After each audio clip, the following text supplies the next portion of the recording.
I've listened to The Highwaymen by The Highwaymen for months. And I listened to it once yesterday. Welcome to Spin It, and happy Gopher Day.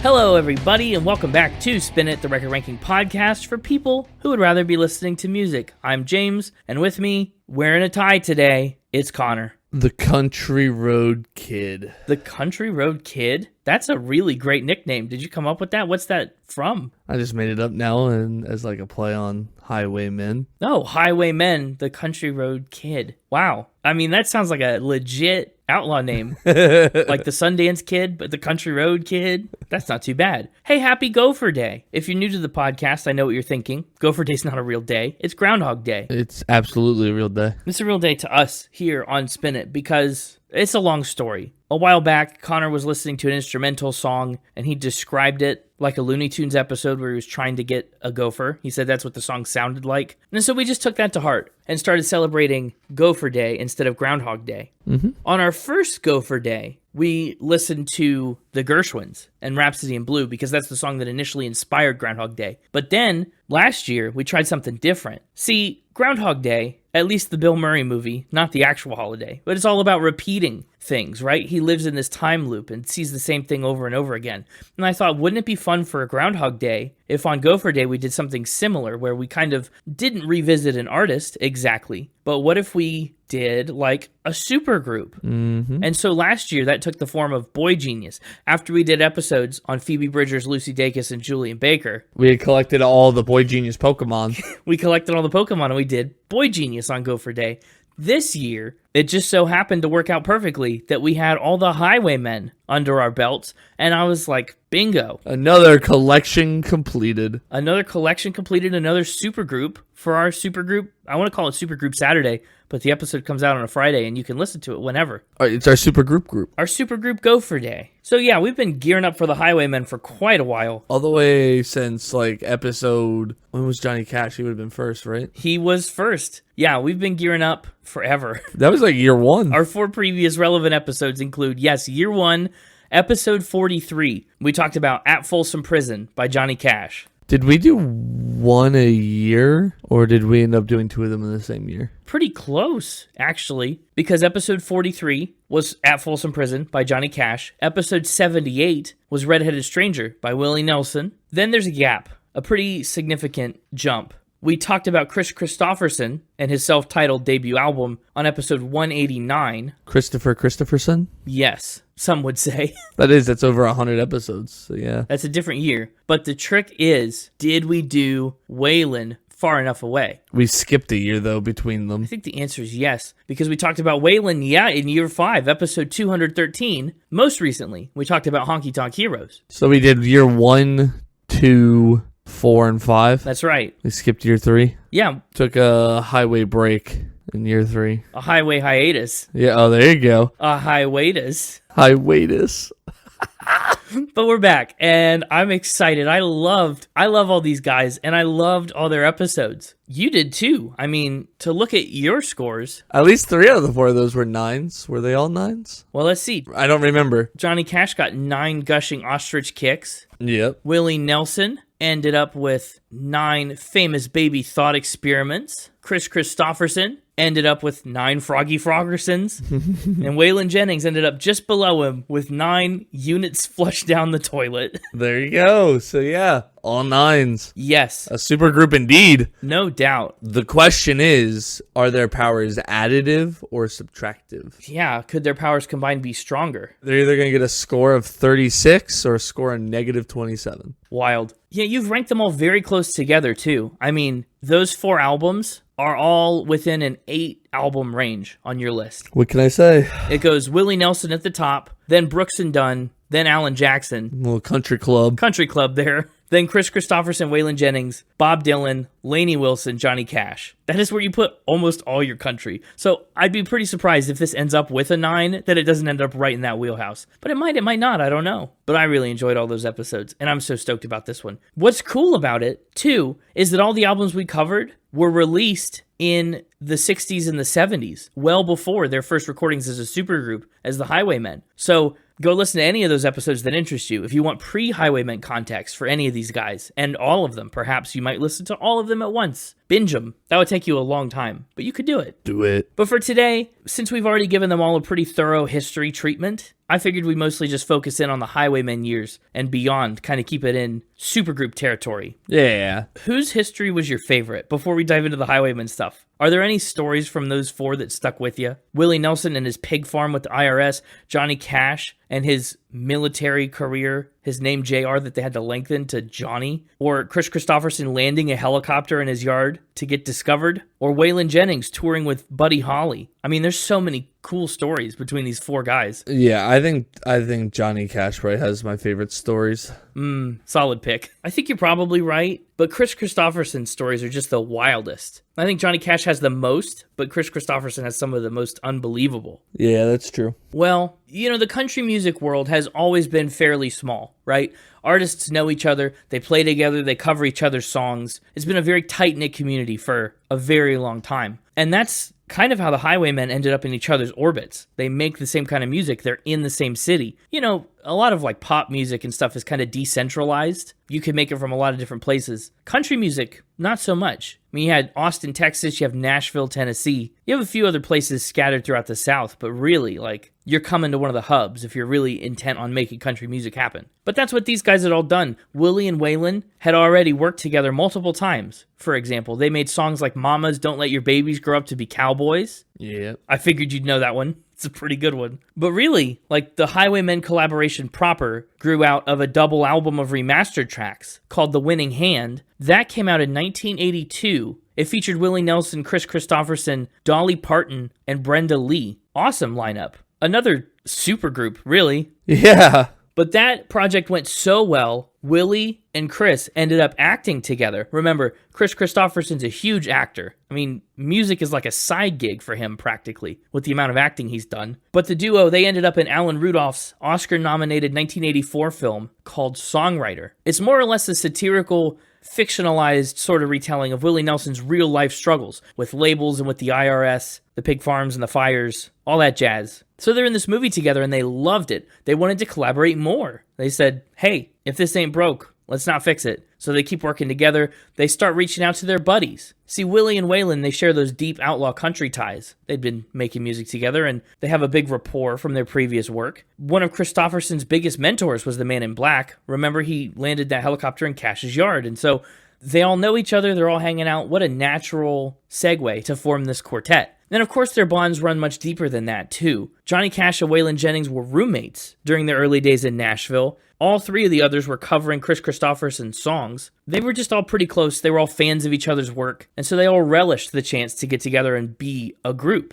Not to mention, too, the 1980s is not exactly the most lucrative period for these guys. They all started in the 60s and before. And so by the 80s, things are kind of waning a little bit. Willie's doing okay, but Waylon, his pioneering outlaw style was becoming old hat. Kristofferson's doing okay for film, but his music career was a little stagnant. Worst of all, though, Johnny Cash, his legendary career was really struggling to tread water and to stay relevant in his 3rd decade of making music. He started in 1954. So by the 80s, people have had a lot of Johnny Cash, and he's kind of on the downward spiral. The truth had come out about all of his bird drama. Johnny Cash is nothing but bird drama. Whether it's hotel chicks or ostrich kicks, it's a rough life. But they're starting to brainstorm, think of ideas for a career boost. In 1984, Johnny Cash says, hey everybody, let's go to Switzerland. Let's make this Christmas special in Switzerland. It'll be great. And they do. They all go. And as Waylon said, we started trading songs in the hotel after we worked on the special, and someone said, like they always do, we ought to cut the album. Usually everyone goes their separate ways after that, but the idea took hold. They said, maybe we should cut the album. Light bulb moment. Willie Nelson's biographer Joe Petoskey said, the Strength in Numbers collaboration aimed to bolster the careers of 4 giants old enough to be regarded as legends, but who were no longer considered suitable for contemporary country radio. And yes, they're all friends and they're all legends, but they're honestly all still a little starstruck by the other members. Kristofferson said, I always looked up to all of them and felt like I was kind of a kid who had climbed up on Mount Rushmore and stuck his face out there. So I love that attitude, that respect and that reverence for everybody in the band. Everybody puts forth their best foot because they want to make a good impression on these other legends that they look up to. So just 10 days later, all 4 of them roll into the studio with a slate of 10 songs. 10 songs each? 40 songs total? No, 10 songs total. Oh, okay. 2.5 each. That's right, roughly. But they have these songs, they don't even have a name yet, and they wouldn't for quite some time. They would put out their first 2 albums just as Nelson, Jennings, Kris Kristofferson, and they wouldn't really become known as the Highwaymen until the 90s. So we're calling them the Highwaymen today because that's how they've gone down in history, but really, this album came out and they were just 4 guys making an album. Nevertheless, though, they did name the first album Highwayman, just one, after the lead track, which is a cover that was originally written by Jimmy Webb. We'll get more into it in a bit. But Highwayman is the first Highwaymen album. They made it at Moman's Recording and Woodland Studios in Nashville, Tennessee, and it consists mostly of covers, which I think is really surprising because we've got some major songwriters in the bunch. All 4 of these guys have done some pretty serious songwriting. I know Waylon did a lot of covers, but even he didn't go to the Billy Joe Shaver well very often. Of the 10 songs that made the album's final cut, the group's only writing contributions are 2 Johnny Cash solo writes, Big River and Committed to Parkview. So no bonus point for the Highwaymen, which is unfortunate. But hey, that's country music. And it's a country album with a lot of interesting elements. Sometimes it's a little synthy, sometimes it's a little anthemic. Rarely is Highwayman like a lot of stuff that we've heard from these guys before. I mean, think back to Redheaded Stranger and Kristofferson. They had moments of just guitars and vocals, right? Blue Eyes Crying in the Rain and To Beat the Devil are pretty scaled back sort of songs. Cash did Folsom Prison live with just a small band. Even Honky Tonk Heroes had a lot of soft ballads sprinkled in between his rambling moments. And so Highwayman really represents a pretty new direction for these guys. And it's cool, I think, because it shows that even though they're steeped in tradition at this point, they wrote the book on outlaw country, but they're also not so inflexible, and they're willing and able to alter their sound to stay relevant and do something new, even a quarter century on from their debuts and their biggest peaks. And of course, no supergroup is an island. It takes a village. Highwayman also features talent beyond the core Mount Rushmore. They brought in 4 guitarists, 2 bassists, 3 keyboardists, a drummer, a harmonica player, plus rising star and future icon Marty Stewart contributed guitar and mandolin, and another country legend, Johnny Rodriguez, contributed some vocals to Deportee. That's wild. Some critics called Highwayman overproduced, and I think that's a fair assessment sometimes, but I also think overproduced is a far better direction than underproducing an album that really needed to be something more fresh and new. You're going to strike out a few times if you're taking big swings, but you're going to hit the ball. Highwayman came out on May 6th, 1985, and it was indeed a mission accomplished for the group. The record topped the U.S. Country Albums chart, and it went to number 92 on the Billboard 200. It's been certified platinum for selling 1 million units in the U.S., and it launched the group into a wave of successful tours. I mean, together and separately, it kind of springboarded them forward. Plus, with a top 20 hit single in Desperados Waiting for a Train, and a title track that went to number 1, the Highwaymen, as a group, as a concept, was absolutely the shot in the arm that their careers needed. And after the first record was a hit, they just decided to keep the party rolling. In 1986, the quartet co-starred, all 4 of them, in the movie Stagecoach. Have you seen Stagecoach? Of course I've seen Stagecoach. I mean, I didn't know. I don't know what you haven't seen. Well, now you know I've seen Stagecoach. Yeah, I haven't. So I'm glad one of us has. That doesn't surprise me. I know. But it was a good movie. That one won a Western Heritage Award. But the success of Highwaymen starts to wane. In the mid-'80s, a ton of new country names are cropping up, like Randy Travis and Dwight Yoakam and Alan Jackson. Country's getting crowded again, and people just aren't turning to the old greats quite as much as they used to. So the group decided to take another crack at their Highwaymen success with a 1990 follow-up, aptly named Highwayman 2. That album was Grammy nominated. It went to number 4 on the country charts, and the lead single Silver Stallion hit the country top 40. And this time, they did get into the writer's room. Highwayman 2 features 6 of its 10 tracks written by the Highwaymen, as opposed to this first album, which just has a third of that. And then finally, in 1995, they put out their third and final record, The Road Goes On Forever. That album also charted in the top 50 on the country charts. Apparently, it doesn't go on forever. It stops after 3. The road goes on till 3. Yeah. Well, I mean, realistically, it couldn't have gone much farther than that. But yeah, the Highwaymen, it proved to be a pretty lucrative supergroup side project for all 4 men. It's cool, and it's honestly, I think, pretty rare to see a supergroup that has continued success. I think today there's a lot of big egos, a lot of constant culture shift. Streaming culture makes something like this really difficult to pull off. Yeah. Not to mention, like, the novelty aspect. I think a lot of supergroups come up as a novelty, a one-off thing, and then they fade away. Yeah, I'm thinking like when all the country music stars like did Country Roads or whatever for like the big anniversary of whatever back in like 2015. Mm-hmm. And that was like a huge thing, but it was like a one and done.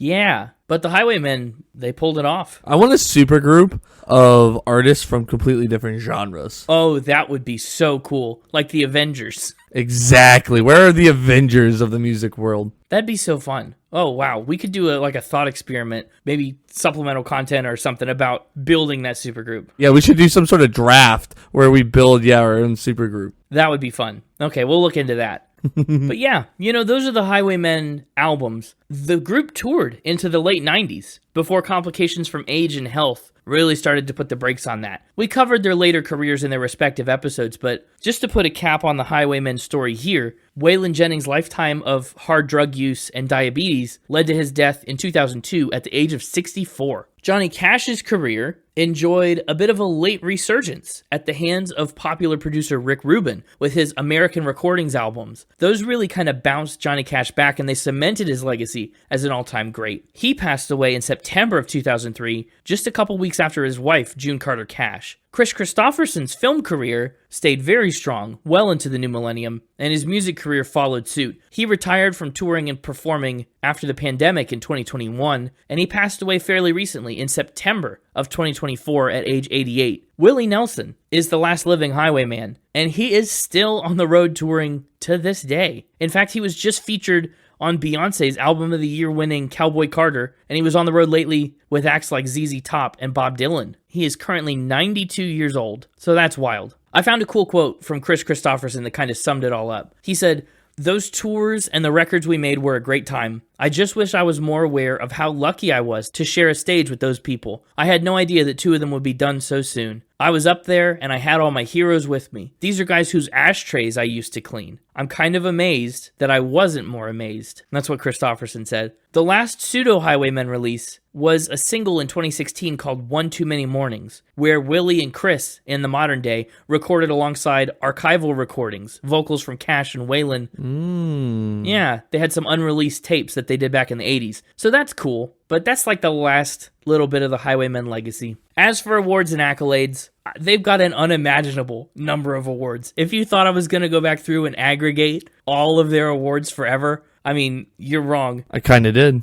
No, there's too many. There's just too many. But all 4 men are in the Country Music Hall of Fame, and Johnny Cash and Willie Nelson are duly inducted into the Rock and Roll Hall of Fame. Between the 4 of them, they've got 30 Grammys on 120 nominations. Talk about a supergroup, like you said. They really are super. Cash has 13 wins and 35 nominations, which is the most wins, but not the most nominations. Waylon has 2 wins and 13 nominations. Kristofferson's got 3 wins and 13 nominations. Willie has 12 wins, so he's 1 short from Cash, unless he wins this year, because he's still being nominated for Grammys. And Willie Nelson has 59 Grammy nominations. So that's a lot. That's pretty wild. But that's what I've got about the Highwaymen. That's their story combined. I think they're an incredible supergroup. I think this is an awesome country music kind of legacy album. And really cool to hear 4 styles and legends collide in this mix. But we'll talk more about that in a minute. First, we gotta get the mixtaper out here. We do. It's time for some Fact or Spin. Hey, it's me, the Motorway Mixtaper. Motorway Mixtaper. You're still doing plays on Highwayman, but different? I mean, like Connor is? Well, Not Connor still. did. Sorry, I don't mean still. Yeah, Connor did, so I thought I would too. Seemed kind of fun. Yeah, I mean, why not? And I thought Motorway Mixtaper was pretty good. It's clever, yeah. How are you feeling about this week? It's fun. It's always fun to do a repeating artist, and I get to do 4 of them all at once. That's true. You get to go back to the well for 4 different... Maybe you left facts on the table for all these guys. Maybe you found new ones. Maybe you made up some devious lies based on things we already know. But what I know is the stakes are high for me because I just did some checking. I've never lost to you on any of the episodes about the Highwaymen. Whoa. Uh-huh. On the Johnny Cash episode, I got 4 out of 6. I guess we did extra facts on that one. I think it might be a B-side episode. We did. We might have just put 6 in. I think we did. The bird facts were too powerful to stop going. My worst outing was Willie Nelson, where we split it 50-50, and Miss Mass, right, and her blind murder really threw me off. Couldn't quite get a read on that one. And Gidget the Chihuahua mixed me up on Willie Nelson, too. Yep. But then we jumped all the way to Kris Kristofferson. I got 3 out of 4 there. Your facts about rugby Chris's and Christastrophes and Chris crossing in the ring and Christery in the I mean, that was a mess. But I got 3 out of 4 of them. And then on Waylon, just recently, I also got 3 out of 4 when we talked about his presidential mix-up with the Carter family, which was Willie Nelson's mix-up, actually. But him getting stuck in a Big Bird costume and flushing the drugs down the toilet. I did okay on Waylon. Well, then I guess we should find out if, this one's for all the marbles. I don't think it's for all the marbles, but you can get a marble or 2 back. No, I think it's for all the marbles because it's all 4 of them. So they're all 4 up for grabs. It's a nice little year of redemption opportunity for you. Yeah, and I'll blow it. Time will tell. You're a lieway man.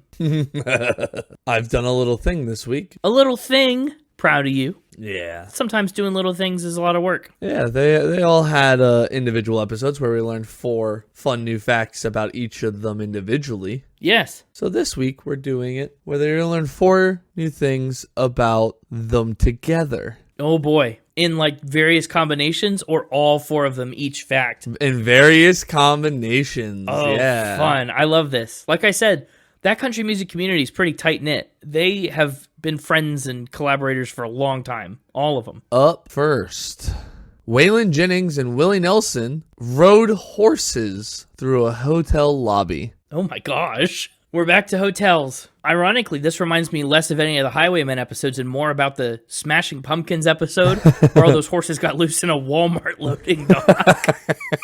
Yeah, I don't think that was true. So you said Willie and Waylon? Yep, the W's. And they're on horses in a hotel. Yep. What hotel and why? Elevator not quick enough? It's a fancy Nashville hotel. A fancy Nashville hotel. There's a party being held at the hotel, and they showed up in their full cowboy gear on horseback and decided to bring the horses into the lobby instead of leave them outside. Well, I mean, I understand showing up with the horses. Maybe. I mean, that's like a gimmick, but I guess I get it. Bringing the horses inside is a whole other step. Mm-hmm. First of all, how tall are the doors on this hotel? I mean, hotel doors are usually pretty big. I know, but they're not usually man on a horse big. How many hands tall is your door? Yeah, that's a good point. I don't know. Maybe they got off to get it inside and then got back on, or I don't know. But then, I mean, surely there's like security or doormen or some people that would say, hey, are those service horses? Yeah, but highwaymen trump doormen. Yeah, that's true. Oh, and they ride and they ride. I mean, what happens next? They get into the lobby and people turn and look and go, whoa. Anyway, they go back to their conversations. Like, do they keep riding them? Do they just make a statement and then get rid of them? Yeah, I think they just brought them in because they didn't want to leave them outside. I think it wasn't like to be some big statement or anything.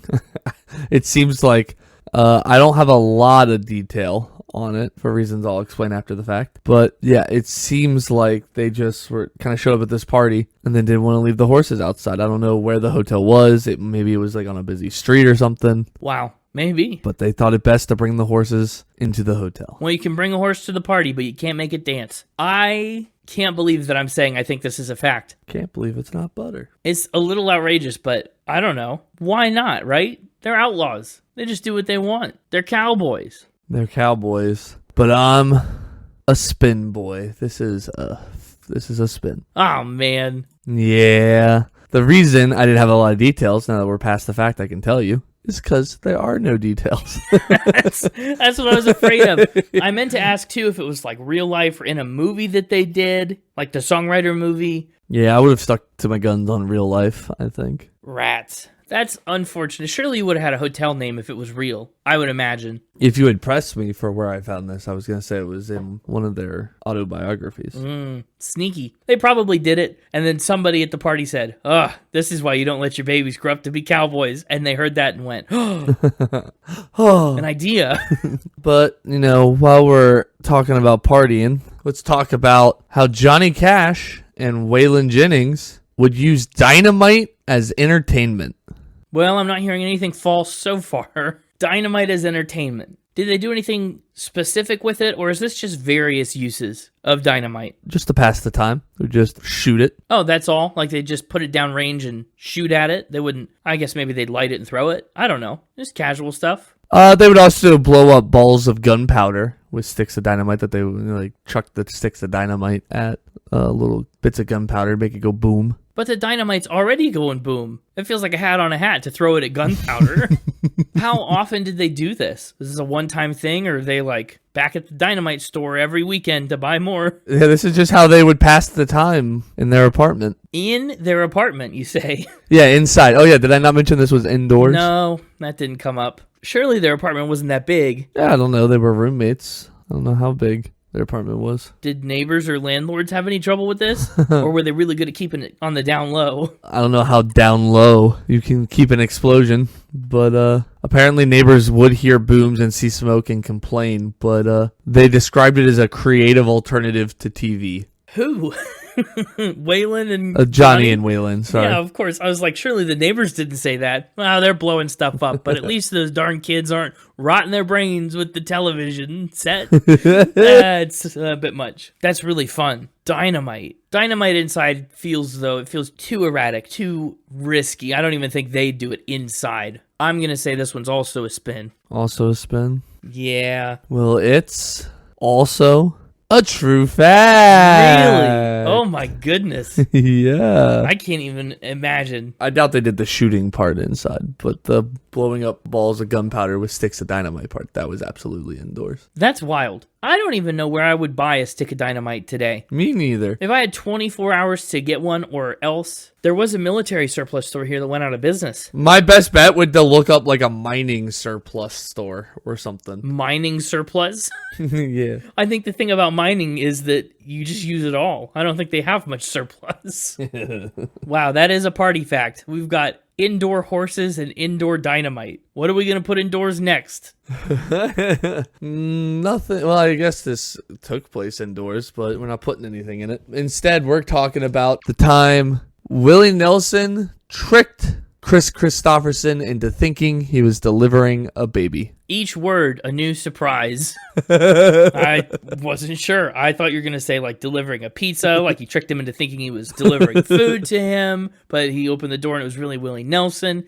Willie tricked Kristofferson into thinking he was delivering a baby. Yeah. Whose baby? A fan. A fan's baby. That's wild. Why? Where is this happening? What's the circumstance? It was on a television special. Okay. Willie had set up a phony call-in where a fan, was going into labor while on the phone talking to Kris, and, Kris then had to react to that. Oh! Do you mean that Willie Nelson set up a prank that tricked Kris Kristofferson into thinking Kris, was coaching a woman in having a baby? Yeah. Oh, I heard that fact, and I understood it to be Willie Nelson tricked Kris Kristofferson into thinking that Willie Nelson, was helping deliver someone's baby. Oh! I was like, how did he do that? Because I'm like, did this happen in the era of cell phones? Why was Willie Nelson helping a fan deliver a baby? Yeah, sorry. Maybe I should have said the fact is Willie tricked Kristofferson into thinking Kristofferson was delivering a baby. Okay. Would have cleared all that confusion right up. So Kris Kristofferson thinks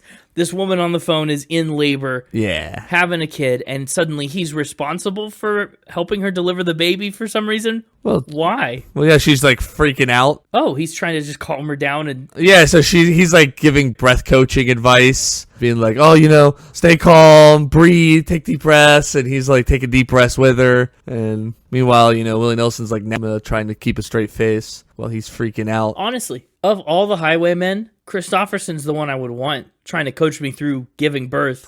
Willie would be high. Cash would be short and like gruff. He wouldn't tell you much. But because Willie is high, he might be a calming. I don't think so.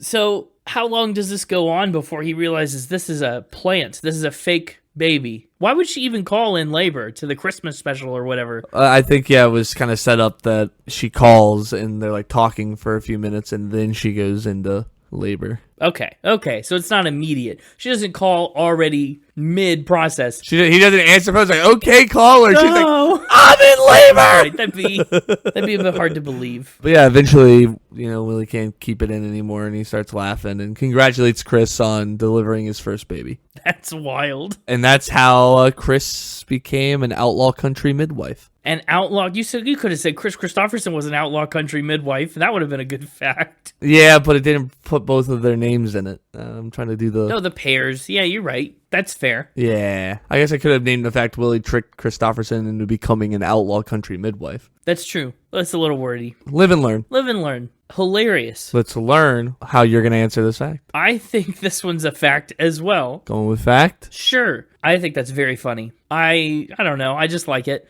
It makes sense to me. Willie's a trickster. He'd do it.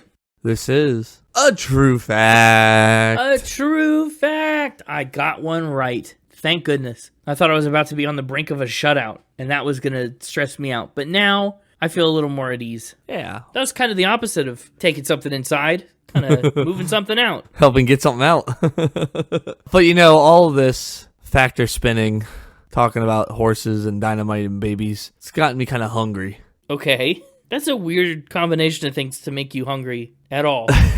Maybe you could get by with so hungry I could eat a horse. And so, when I get hungry, I make myself some food, usually a portioned amount that satisfies my hunger, maybe gives me enough leftovers for another meal. Yeah. What I don't do is what Johnny Cash and Waylon Jennings did, which is Johnny Cash and Waylon Jennings loved to make midnight breakfast. Midnight breakfast? Yeah. What happens at midnight breakfast? Johnny Cash cooks a gigantic breakfast feast. Okay. What's in the feast? Eggs, I'm sure. That Birdman. Yeah, he would whip up multiple styles of eggs, every kind of breakfast meat you can think of, piles of biscuits, all covered in gravy. Well, what's Waylon doing with all this? Does he participate? Does he help? Or does he just let Johnny do all the work? No, Johnny would do all the cooking in his trademark black suit. Why? Which apparently sometimes, because he's a bit silly, would turn it inside out as makeshift pajamas. What are you talking about? Why would that be makeshift pajamas? I don't know. Why would they be making midnight breakfast? I don't know. Why would it just be Johnny Cash? Why would he be wearing a suit to make breakfast at midnight? What? And how they just eat? They just do this at midnight? Yeah, because they were hungry. How often did they do a midnight breakfast? All the time when they were living together as roommates in their early Nashville days. Yeah, he'd be, slaving over the stove in his inside-out suit, flipping eggs till dawn. And the two of them just eating it up. Waylon also said that by the end of it, Johnny's black clothes would be covered in white baking powder, and that's what got him into cocaine. That cannot be. No way. White baking powder. I mean, I get that. I think he's joking about that. I think he's joking about it getting him in the cocaine. I know. But that is what he said. Yeah, I get that. But even still, the white baking powder could explain why he turns the suit inside out, but it fails to explain why he puts on the suit in the first place. It's like, oh man, time to make breakfast. Don't want to get my suit dirty though, so I better turn it inside out instead of just not put it on. And makeshift pajamas. He didn't have pajamas to change into, so he just had to turn his suit inside out. This is wild. But is it true? Well, you've done a good job with this one because I came into this fact resolute that there was no way on earth I'd even believe a little bit. A fact about a breakfast smorgasbord on the Groundhog Day / Gopher Day episode. I don't know what you're talking about. You know what I'm talking about. That iconic scene, or scenes, because it repeats all the time, in Groundhog Day, the movie, where Bill Murray goes to the restaurant and he orders one of everything and he just goes crazy with it because he can, because there's no consequences in a time loop. Never seen that movie. You've never seen Groundhog Day. Wow. Wow. Maybe. I don't know. I don't know. Have I? I don't know. Have you? But then, see, you threw in all this business about the inside-out tuxedo. I mean, that was pretty different. And I'm pretty sure that didn't happen in Groundhog Day, although I've only seen it once, ironically. So I'm not so sure. I've seen it 20 times. Today? I think this is a spin, though. I'm not going to sway from my initial position that much. I think it's a spin. I can't possibly say that a breakfast smorgasbord fact is true on the Groundhog/Gopher Day episode. And this is for all the marbles. It's not. We might have ourselves a Highwayman redemption right here. You could have a Highwayman redemption, which would be pretty good for you. I get to take all 4 Highwaymen home with me. I win the grand prize. You got to pay income tax. I might have ended with this fact specifically because of the Groundhog's Day reference that I wasn't sure you'd pick up on. Yeah. And that Groundhog's Day reference might have been why I Googled Johnny Cash, Waylon Jennings, Willie Nelson, Kris Kristofferson breakfast I mean, into the Google search bar. you could have... If it's real, more power to you, because it's a total coincidence that the Highwaymen happened here on Groundhog Day, but that's pretty wild. I saw we were doing them for Groundhog Day, and I said, I gotta see if there's any Groundhog Day references I can slip in. And lucky for me, this is a true fact. No way. Yep. That's unbelievable on every level. That's what I said, though. I thought you made up the inside-out suit thing to maybe try and distract me from the Groundhog Day thing if I recognized it. I was, like, not going to let you fleece me on it. I can't believe that's true. Midnight breakfast and Johnny Cash, Johnny serious as a heart attack Cash, would turn his suit inside out and dance around with eggs of all kinds. And even he's the bird guy. We joke so much about how all of his other facts were about birds, and now your fact is that he's making eggs, and it's true. I can't believe it. Yep. Wow. I mean, I'm stunned. That's one of the best fake outs we've had since snail mail had really strong teeth for real. Yeah, I found that in a article that was, describing an interview with Waylon Jennings talking about Johnny Cash from back in, I don't remember the year of the article, but it was old. Wow. And it was actually in the same article where they were asking him how Johnny Cash would look on the front of albums. And he said he looked like a serial killer. Wow. And then he said, he'd kill cornflakes. And I thought that was a funny reference to breakfast after he told the whole breakfast story. Yeah, that it is. But yeah, so glad this 5 years in the making round of Factor Spin can, to the victor go the spoils. And by that I mean me. Yeah, you're spoiled, all right. Well, I guess I better mosey on down the motorway. The motorway mosier. Wow. It's like Hosier, but Mosier. Yeah. Yeah. There he goes. Welcome back, Connor. Call me by my proper title. Welcome back, Country Road Kid. Thank you. Thank you. I really do like that one. It's pretty fun. Well, let's talk about this album art. There they are, up in the clouds, over the Utah or New Mexico desert. Staring at us menacingly. They're kind of menacing, a little bit. I've always loved this album art. Really? How long have you, I guess I didn't ask, how long have you known this album or this album art? I've known the Highwaymen for a long time. Big fan. I mean, this is my era of country music. Yeah, it is. That I grew up listening to. In fact, I think my mother or father had or have this album on vinyl. Wow. I vaguely remember seeing it. Vinyl or CD, one of the two. Well, it's a beautiful album art. I think it's painted. It is very cool. Yeah, and they do end up here like a Mount Rushmore. Yeah. Well, let's talk about these 10 tracks, these iconic tracks by these country music legends. Up first, it's the title track, Highwayman. Title track. Mm-hmm. Title track of the album, but also kind of title track for the whole group. Yeah. That's a high honor. It's a great song, too. It is. And it's a cover, like most of the songs on this album, but the original is by Jimmy Webb, and it was originally released in 1977. It came from a dream that he had one time. Webb said, in the dream, I had an old brace of pistols in my belt, and I was riding, hell-bent for leather, down these country roads. He was a country road kid. He said, I had sweat pouring off my body. I was terrified because I was being pursued by police who were on the verge of shooting me. It was very real. I sat up in bed, sweating through my pajamas. Without even thinking about it, I stumbled out of bed to the piano and started playing Highwayman. Within a couple hours, I had the first verse. So he writes Highwayman about this dream, and it has a ton of famous covers, including this one. Glenn Campbell was a notable one. Yep. He did a whole album with this same name too. Glenn Campbell has a Highwayman. But our Outlaws went a step further. They took the whole name. Glenn Campbell was actually the one who introduced the song to Johnny Cash in 1984. Ah. Yeah, Jimmy Webb had tried to pitch it to Waylon years ago, but he couldn't quite see the vision. That's typical for Waylon, isn't it? He didn't see the vision for Billy Joe Shaver either until it clicked. But then Marty Stewart pitched it again to Johnny Cash before he finally liked it enough. They were hard sells on Highwayman. And it gave them their whole name. Uh-huh.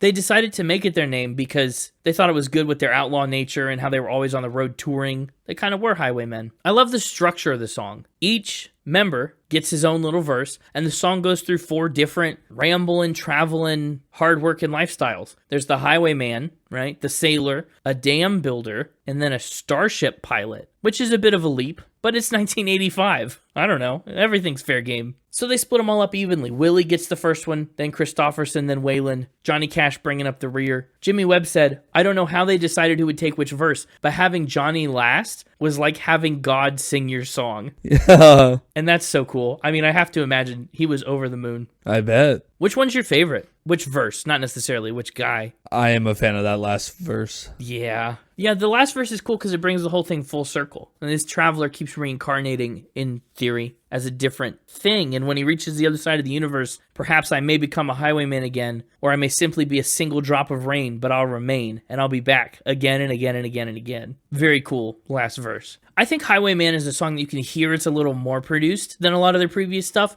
but I don't think I'd call it overproduced, you know? No, not at all. You couldn't sit down with an acoustic guitar or two and play it and make it sound like this. But you know what? It's okay. This version of the song went to #1 on the Billboard Hot Country charts, and it spent 20 weeks there. And it also ended up winning Jimmy Webb a Grammy for Best Country Song in 1985. And of course, they did put out a music video where, just like the album cover, the Highwaymen sing way up in the clouds, and they all end up like this, like Mount Rushmore. The music video actually features footage of a prototype fighter jet that never went to production, which is pretty cool, and very fitting, I guess, for singing songs about rambling on and building a starship. I also really like the last Cowboy song. Oh, me too. I like how that one, you know, Highwayman starts with just one voice, but the last Cowboy song, everyone gets to come right in at the beginning. Yeah. They sound good together, too. Yeah, they have a really good dynamic together. This song's by Ed Bruce and Ron Peterson, and it's a tribute, a bit of an homage to the cowboy western era. The frontier, you know, it's gone. We've kind of been coast to coast for quite some time. The freeways and stuff, we conquered the frontier,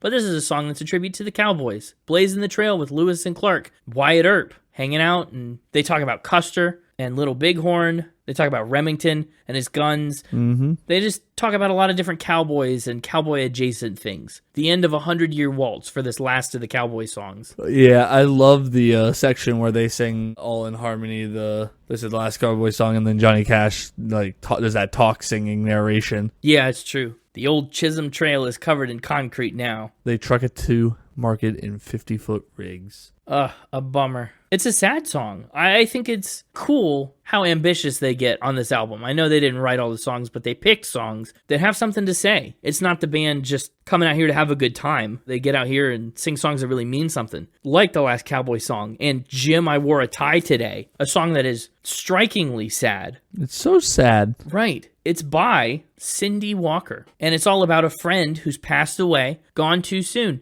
and they're presumably at the funeral. They're mourning, and they dressed him up in a tie for the showing, and so they're wearing ties too in solidarity. It's so sad. It's like the ultimate kind of tribute for their cowboy sort of lifestyle. A thing you never do. You're going to do just this one time to pay your respects to somebody that you really admired. And it's a great song. So you're riding on ahead. Well, if that's how it's going to be, when you reach the streets paved with gold, stake out a claim for me up in heaven. Very sweet, but tragic. It's also interesting that it's so piano-driven. It is. Kind of the first time we get any of that on this album. Poor Jim's fever just wouldn't go down, so they had to put him in a wagon. That's about the only choice you had. I don't know. It doesn't sound like there were too many ambulances around in this time. We did everything in the books, I guess, and a lot that they never thought of. Have you ever gone panning for gold? I have, but not for real. I think I've only done it in those little cheapy tourist attractions in places out west where they're like, pan for gold. I think I've done that, but I've never really panned for gold, no. Oh, okay. I have. You really like in a river with a sieve? I didn't say that. Okay. When did you pan for gold? In my childhood sandbox. Oh, well, did you find any?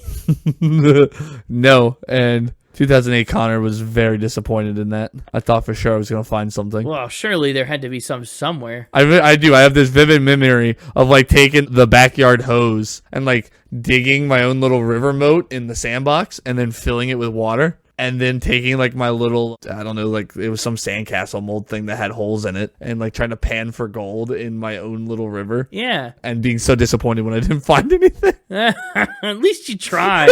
You did your best. Oh, that's a memory I hadn't thought of. That's a memory I didn't remember until I just remembered it right here, right now. Wow. Thanks to this episode. Yeah, I didn't pan for gold in the sandbox. I get all my gold the newfangled way. Yeah, in the big river? Paying a jeweler. Oh. Yeah, I don't think there's too much gold floating around in the Mississippi River either, but you still probably have better odds. There is after those bank robbers crashed their vehicle into it. That's true. Big River's up next. This one is the first Highwayman original. Oh. Kind of. It was written by Johnny Cash, but the first version came out as a Johnny Cash single in 1958, not 1985, and it spent 14 weeks on the country chart where it peaked at number 4. The Highwayman version is more upbeat, and it includes a verse that Johnny Cash cut from the original release. That's Waylon's verse. They stuck it back in here so that, like on Highwayman, each one could take their own verse. So that's cool. Other famous covers of Big River include Bob Dylan and the Band, The Grateful Dead, who played the song live almost 400 times, by the way. Hank Jr., Johnny's daughter Roseanne Cash has played it, Bill Monroe, Motorhead's Lemmy has played Big River, and more. Pretty popular song, and I can see why. It's catchy. I like the call and response style of the guitar on this one. Yes. And the Mississippi River is a big river. I mean, they're not kidding. It's huge. And to think, such a good illustration to say the tears that I cried for that woman are going to flood the big river. And I'm going to sit right here until I die. Oh, man. I love the way they trace the river down. I met her in St. Paul, and then my dream went back downstream, cavorting in Davenport. She's going down, and I followed the big river. She took me all the way to St. Louis, and then she's gone on down the river. They found her in Memphis. She just walked up the block, pulled into Natchez, Mississippi. She's just moving down the river. So fun. Such a clever song. And she ends up down in Baton Rouge, New Orleans, dump my blues in the Gulf. That's where we get to at the end. I think it's so clever. Such a nice little travelogue of sorts, following this woman through this trail of heartbreak. Get some harmonica on here. I know you love that. I am a fan of a good harmonica. I'm a fan of a good river. The question is this a good one? It's a little bit more of a background harmonica most of the time. It's a trick question. All harmonica is good harmonica. Oh, I'll have to fact check you on that and see whether that's what you said on the Bob Dylan episode. But I think it tracks with what you've thought. It's kind of a jaunty, upbeat song, which is cool because it's sandwiched between Jim, I Wore a Tie Today, which is all about the funeral, and then Committed to Parkview, which is all about being in a mental institution. Not exactly a pick-me-up song. It's another one by Johnny Cash, all about the Parkview Mental Hospital. I think Committed to Parkview is real interesting because it doesn't really make a statement about it. It's just kind of a descriptive song. There's no judgment passed on any of these people, whether it's the girl who thinks she's going to be a star with her music, or all the people that are addicted to substances, or people that are just withdrawn from the rat race. It's just kind of fine. Everybody's in here. Everybody's trying to get better. My days are kind of foggy and my nights are dreamy too, but they're taking good care of me. That's kind of how the song ends up. Yeah. What did you think of Committed to Parkview? Kind of feels like a middle or lower track for me on this album, to be honest. Nothing wrong with it. It's one of those ones that if I try to think about it, I think I'd probably like it less. If you thought about it? Yeah, because I just think some of the points you made about the lack of the lyrics really saying much. No, well. I don't know, I just like the vibe of it. I like just listening to it, not really thinking about it. Yeah, some came of their own choosing, some committed to Parkview. But that said though, we pick right back up with Desperados Waiting for a Train. We sure do. Awesome song. You want to talk about how good all their vocals sound when they sing the last Cowboy song together. The way that chorus drops on Desperados Waiting for a Train is monumental. It's angelic. It's so cool. Which is maybe overselling it a little bit. But I really do like Desperados Waiting for a Train. I like the way it sounds. I like the way it's produced. There's some wind instrument sounds in there. That's a rare one. It's a cool song. It's by Guy Clark. It originally came out in 1973 on an album by Jerry Jeff Walker, but Rita Coolidge and David Allan Coe also did covers. For the Highwaymen, Desperados Waiting for a Train was their second single from the album, and it went to number 15 on the country charts. I like the pluckiness of the guitar. I like the simplicity of the chords. It's just cool. I like that they're singing about being a drifter and a driller of oil wells. I mean, this is stuff that's very relatable to them. That's literally what Kristofferson did. He flew his helicopters out to those oil rigs in the Gulf, right? Yeah. So, I don't know. It just feels like they did a really good job of selecting songs that are relatable both to their audience, but to them as guys. Dude, Desperado Waiting for a Train. This whole album is just a vibe. It is.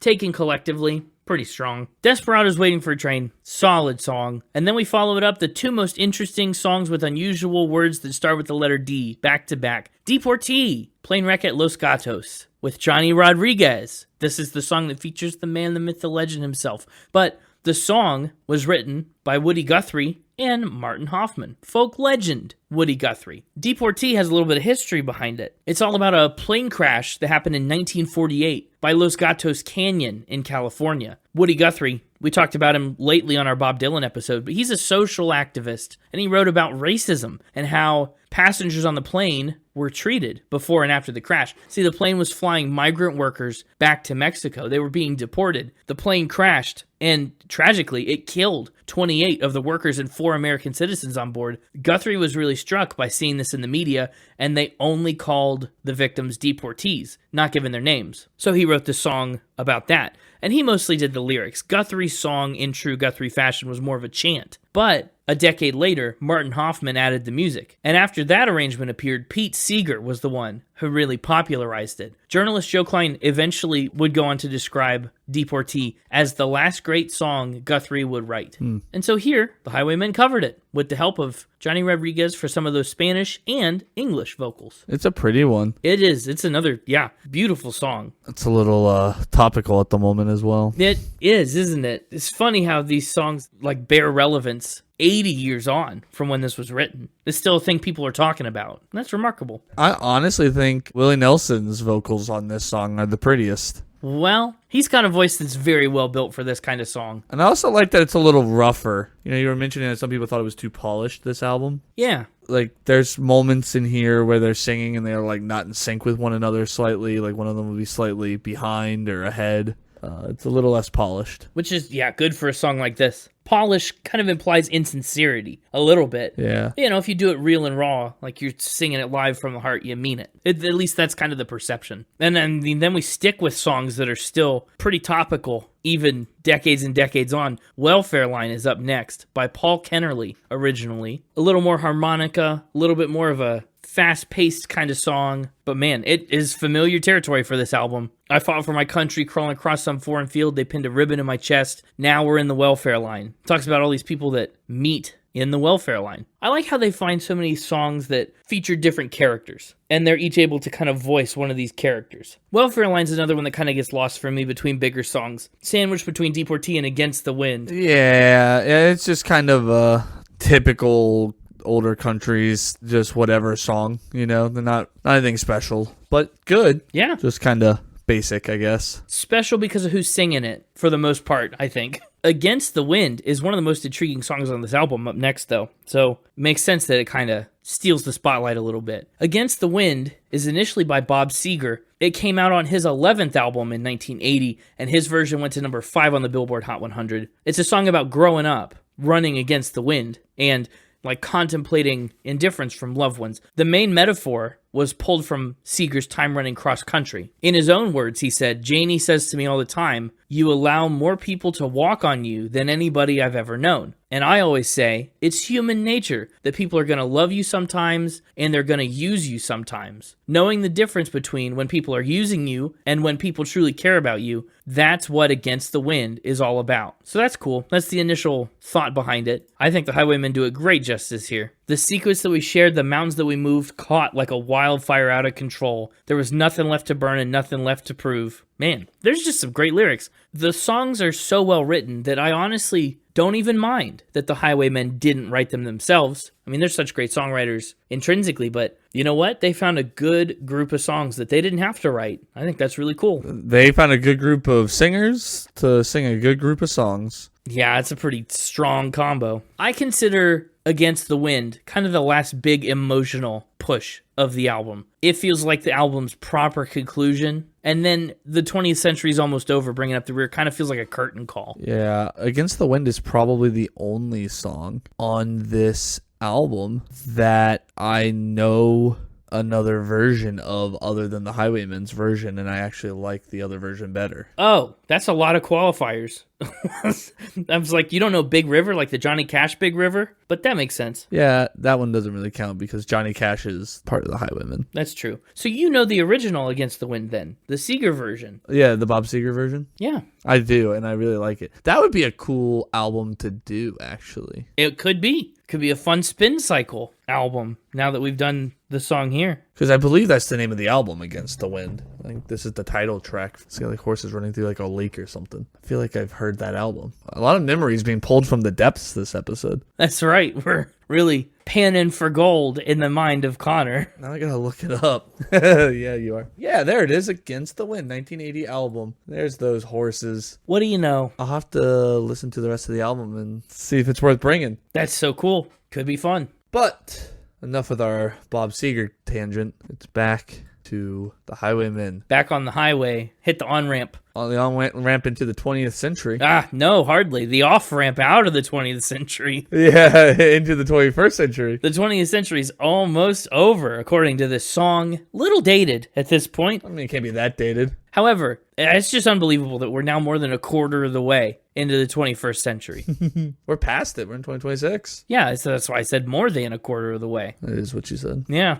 I mean, we're not past more than a quarter of the century. I mean, we just are. The 20th Century's Almost Over is by Steve Goodman and, I think for the first time on the podcast, maybe, John Prine. Oh. Really excited for a John Prine cut. He is absolutely just a legend. Is that really the first time he's come up? I find that hard to believe, but off the top of my head, I'm not thinking of any. Surely he has. But it's a sing-songy little song. Kind of a piano ditty, very satirical, kind of. It talks about all the ways the world has changed in the previous 100 years. Kind of a good tie-in to the last Cowboy song, which takes a more somber tone about the 100-year waltz. But this time we talk about all the innovations. Linoleum floors, petroleum jelly. So many things. 2 world wars, the Great Depression. I mean, just right there, linoleum floors, petroleum jelly is whiplash for me. Yeah, whiplash for you. Just like, oh, that is 20th century stuff. Yeah, 2 things that were invented. Don't mix them, though. Don't put petroleum jelly on your linoleum floors, or you will go sprawling. I think it's a great end to this album, and I think it's kind of a fitting end for these country legends who have had their heyday. I mean, all things considered, kind of singing about the way times have changed. That's what this whole project has been about, times changing, and it's their attempt to stay relevant in a world that looks vastly different than it did in the 1950s and 60s and 70s when they were starting making music or transforming what country music was doing. So I think it's a really awesome inclusion here, thematically. But I think that's all I've got to say about the Highwaymen. Well, I know the 20th century is long over, but the Spin It podcast episode on the Highwaymen is almost over. All over this world. After we final spin. That's right. Let's final spin. I thought this was a great album. I was impressed how much I liked it. I mean, you listened to all the other episodes, I'm sure. You know how much I liked all the other guys. I was there to listen to you tell me about it. That's right. I was a skeptic about all their powers combined. I wasn't sure how they'd fare. Wow. I don't know. You just never know with a supergroup like this. I think in a supergroup, I always feel like some of my favorites don't get enough time. It's the balance is sometimes off. I think they do a good job at distributing everything here. I don't think that even is a consideration I had when listening to this album or the other 2 Highwaymen albums, which I've also listened to and scored and ranked. I'm giving the music an 86. It's a good blend of their traditional styles with kind of a new for 1985, a new twist. So I like that a lot. 86 there, 85 on the lyrics. They didn't write them, not most of them, but boy, do they deliver them well. I think this album really tackles a lot. Outlaw country is what it is because people had something to say. 3 chords and the truth, right? They're getting back to it. They're telling it like it is. They're telling stories. They're becoming these characters. 85 on the lyrics. Pretty strong showing. 84 for the instruments and the production. I think this album tends to the overproduced. I think this album sounds a little generic, but I think it has to. When you take 4 artists who typically sound so distinct and put them into one pot, you kind of have to find a middle ground that's going to be complementary to all of them. And they do that well. But the overall vibes, I'm giving the Highwaymen an 85. 85. Really enjoyable album, really solid supergroup. Very cool history, and it's just legendary careers from these guys, kind of all coming to a head, becoming this Mount Rushmore, like really solidifying their legend status with this project. And I think that's really cool. So the overall score for Highwayman, 85.3, which is very solid. That's a 390 on my ranking list, above Meatloaf's Bat Out of Hell, and just below Bob Dylan's Highway 61 Revisited. Top 400. Top 400? Not bad. No. For comparison, Folsom Prison at present day is standing at a 759. Redheaded Stranger sitting pretty at number 83. Kristofferson down at 120. Honky Tonk Heroes at number 442. So that's 2 above and 2 below. Kind of all over the place. All over the ranking spreadsheet. All over this land. That's true. But I guess it all averages out in the Highwaymen. It's a good redemption for 2 of them. And honestly, maybe I was a little hard on Cash. I feel like the 700s is pretty low for Folsom Prison. And I'm sure his other albums would be higher too. Maybe we should try to squeeze him in as a redemption pick. Maybe. But what about you, Country Road Kid? Oh, you know me and my top 3 ways. We're going Highwayman. Yeah, you are. We're going the last Cowboy song. The end of the 100-year waltz. We're going Big River. Ooh, fun. And honorable mention to Deportee. Oh, wow. Not Desperados Waiting for a Train or Against the Wind. Yeah. Well, you like the other version of Against the Wind better. Yeah, I do like the other version of Against the Wind better. And I just really like the way, like I said, I like the way Willie Nelson sings on Deportee. It is pretty. He's got such a gentle voice. Probably all the weed.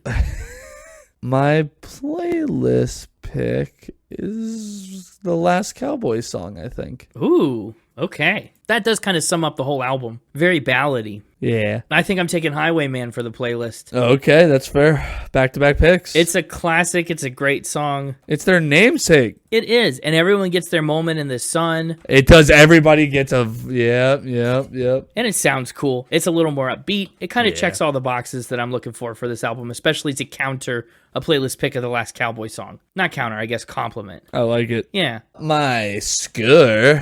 I'll go ahead and spoil the number now. I guess not really spoiling because it's when I would tell it. It's just revealing the answer. You literally just said, here's what my score is. I will reveal it now. Okay. Does it make it into the country club? You're going to have to wait a little longer because this one's getting 9 highwaytuses out of 10. Wow. 9 highwaytus out of 10. I decided highwaytus is both, like, it's like sheep. It's plural and singular. Yeah, that's fair. Highwaytus. Wow, the one word that I said one time at the beginning. Yeah, and it really made me laugh. Now I have to keep it in. Yeah, I do like to do that to you. Yep, that's true. Their powers are multiplicative, not additive, not subtractive. Wow. Because it's shooting all the way up out of the country corner. Ooh, wow. Club. Corner, club. Potato. Could be the same thing if the club's on a corner. True. Or if you're in a corner of the club. It's going to go all the way up to right below Slippery When Wet by Bon Jovi. Wow. That's high. Yeah, I think this album doesn't really have any misses for me. It has some basic old country songs, but even those I'm just happy to put on and just groove. You know, like I said, this whole album is a vibe for me. Yeah. There's not really any skips. There are songs that are lesser than others, but no skips, I think. It's a whole album experience. Exactly. And so, yeah, it's going pretty high.